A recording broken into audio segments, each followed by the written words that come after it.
সারাটা দিন ছুটছেন এক গ্রাম থেকে অন্য গ্রামে।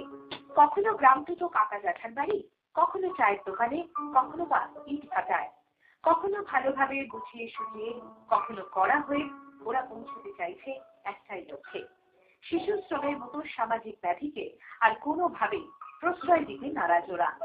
ভবিষ্যতের নাগরিকদের ভবিষ্যৎ গড়ার শপথ নিয়েছেন রিজওয়ানা, কৌশিক, আমিনুররা।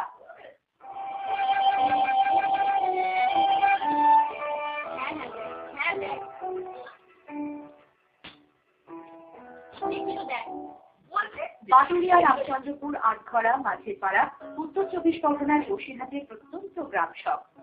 অন্নটনের সংসারে সন্তানদের দেখভাল করতে প্রাণ ওষ্ঠাগত, বাধ্য হয়েই তাই খুদেদের পাঠাতে হয় ইট ভাটায় বা চায়ের দোকানে কাজ করতে। শিশু শ্রম রুখতে রয়েছে কড়া আইন, কিন্তু আইনের নজর এড়িয়ে এখানে উঁকি দেয় খিদের রক্তচক্ষু। নরম হাতগুলোকে অর্গল মুক্ত করতে তাই সীমিত সাধ্য নিয়ে ঝাঁপিয়ে পড়েছে 7 বন্ধু। হাত খরচের টাকা বাঁচিয়ে খুদেদের জন্য তারা তৈরি করেছে এক পাঠশালা। পড়াশোনার পাশাপাশি ডাল ভাতের ব্যবস্থাও করে ফেলেছে হুগলি মানব সমাজ সেবা সংস্থার সদস্যরা। প্রচুর বাচ্চা 20 টাকা 10 টাকা ইনকাম করার জন্য বাবা মার সঙ্গে ইট ভাটায় যাচ্ছে, সাজানো কাজে ইট উল্টে দেবে কাজে।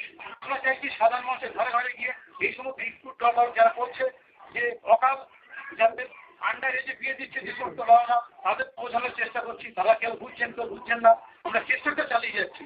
সপ্তাহান্তে শনি ও রবিবার চলে এই পাঠশালা। পড়াশোনা শেষে পেট ভরে খাওয়া দাওয়া। 2005 সালে 5 পড়ুয়াকে নিয়ে শুরু হয়েছিল এই উদ্যোগ। সংখ্যা এখন 150 ছাড়িয়েছে। অন্যদের মতো করতে পেরে খুশি ওরাও।